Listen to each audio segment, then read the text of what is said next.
नमस्कार. आज आपण अगदी सोपी दोडक्याची चटणी घरी कशी बनवायची ते बघणार आहोत. त्यासाठी बघा, एक मीडियम आकाराचा मी दोडका घेतला आहे आणि हा ताजा दोडका आहे. सहज नखं त्यात रुतली जातात बघा. आता आपल्याला सुरुवातीला काय करायचं आहे, तर आपण काय काय साहित्य घेतलं ते बघू. एक दोडका घेतला मीडियम आकाराचा, त्यानंतर एक 6 ते 7 लसणाच्या पाकळ्या सोलून घेतल्यात, त्यानंतर 3 हिरव्या मिरच्या घेतल्यात, त्याच्यानंतर कोथिंबीर, चवीपुरतं मीठ, त्याच्यानंतर फोडणीसाठी जिरं आणि थोडीशी कलरसाठी हळद. तर सर्वात आधी काय करायचं आहे, आपण दोडका स्वच्छ धुवून आपल्याला साल काढून घ्यायचं आहे. ह्या सालीची सुद्धा आपण चटणी करू शकतो, पण इथं मी दोडक्याची चटणी करून दाखवते आहे. बघा, स्वच्छ दोडका मी धुवून घेते. त्याने तो धुतल्यानंतर हा व्यवस्थित पुसून घ्यायचा आहे. दोडक्यात ऑलरेडी पाणी असतं, त्यामुळं ह्या चटणीमध्ये पाणी घालायची गरज नाही. तुम्हाला इथं ओलं खोबरं ऑप्शन आहे. ह्या चटणीसाठी तुम्ही खोबरं वापरू शकता किंवा दाण्याचा कूट वापरू शकता. बघा, दोन्ही साईडने मी टोकं काढून घेतलेलं आहे दोडक्याचे. आणि थोडासा दोडक्याचा अगदी किंचितचा, म्हणजे अगदी किंचितचा मी तुकडा चाटून बघते आहे की कडू नाही ना. कारण काय होतं, कधी कधी दोडके बाजारात कडूही असतात, जरी कोवळे दिसत असले तरी कडू असतात. अशा वेळेस काय होतं, भाजी पूर्ण झाल्यानंतर कळतं की आपण जी भाजी केलेली आहे दोडक्याची ती कडवट झाली आहे की कडू झाली आहे. त्यासाठी आपण ती भाजी बनवताना, चटणी बनवताना आधी दोडका चेक करत चला. त्यात बघा, मी पूर्ण साल त्याचं काढून घेतलं आहे. आता इथं साल खूप कमी झालं कारण मी एकच दोडका वापरला आहे. जर हे साल भरपूर असेल तर ह्या सालीची सुद्धा सेपरेट चटणी सेम अशीच केली जाते. बघा, व्यवस्थित दोडका सोलून झाला आहे. आता आपण काय करायचं आहे, तर दोडक्याचे आपल्याला काप करून घ्यायचे आहेत. आपण आता काय करूया, मधून ते दोडक्याचे छोटे छोटे काप करून घेऊ, जेणेकरून आपल्याला मिक्सरमध्ये ते दोडका बारीक करायला सोपा जाईल. अगदी कोवळा मी दोडका घेतला आहे, त्यामुळे त्याची बी काढायची गरज नाही किंवा बिया दिसतच नाही. पण समजा दोडका जर निबर असेल, कोवळा नसेल, तर जेव्हा तुम्ही चटणी करताल तेव्हा त्याच्या बियामधल्या काढू शकता.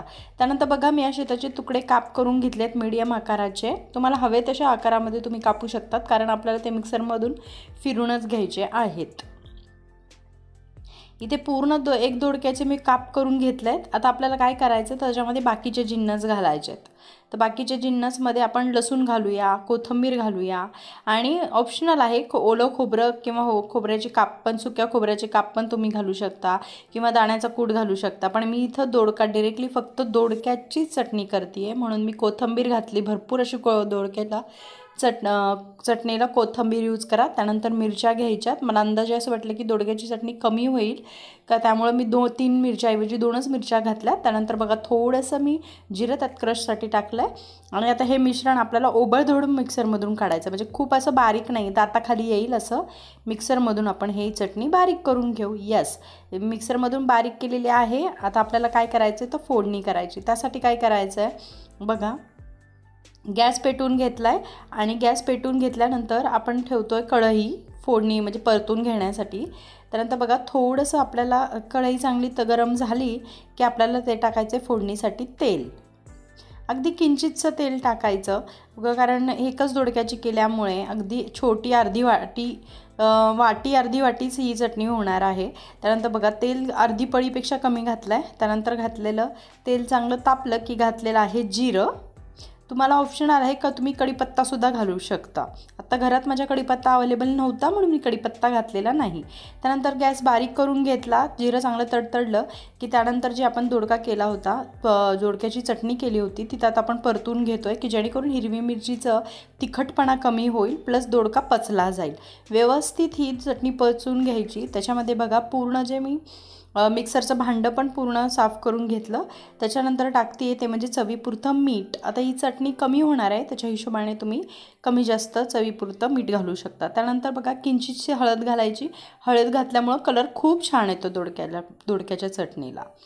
आता हे काय करायचं, ते गॅस बारीक करून आपल्याला व्यवस्थित परतून घ्यायचं आहे. अगदी खाली लागेल, कढईला लागेल इथपर्यंत परतून घ्यायचं, की जेणेकरून कच्चेपणा दोडक्याचा जाईल, प्लस मिरचीचा तिखटपणाही कमी होईल, प्लस जे आपण लसूण घातला आहे तो कच्चा घातला होता, त्यामुळे त्याचा उग्रपणा कमी होतो. तुम्ही कुठं बाहेरगावी जाणार असाल तर अशी दोडक्याची चटणी बनवून घेऊ शकता, किंवा शेतात समजा तुमची पार्टी व्हेज पार्टी असेल काही भाजी भाकरीची, तर चटणी अशी तोंडी लावायला तुम्ही नेऊ शकता. मैत्रिणींनो, खरंच खूप छान लागते. घरात सहसा दोडका केला की तोंड वाकडे होतात की खाऊ वाटत नाही, तर अशा वेळेस तुम्ही दोडक्याची चटणी करू शकता. कळून पण येत नाही, इतकी सुंदर ही चटणी लागते. येस, व्यवस्थित परतलं आहे बघा. खाली थोडीशी ती चटणी लागायला लागलेली आहे आणि त्यातलं पाणीचं जे प्रमाण होतं ते पूर्ण आटून गेलं आहे. चटणी पूर्ण कोरडी करून घेतलेली आहे. येस, परफेक्ट तयार झालेली आहे. आता आपण सर्व करायला घेऊ. बघा, एका दोडक्याच्या चटणीमध्ये अर्धी वाटीच आपली चटणी झालेली आहे. एका दोडक्यामध्ये अर्धी वाटीच चटणी झालेली आहे. भारी. याच्या भाकरीवरती पण ही चटणी खूप छान लागते. व्हिडिओ आवडला असेल तर लाईक, शेअर, सबस्क्राईब करायला विसरू नका. धन्यवाद.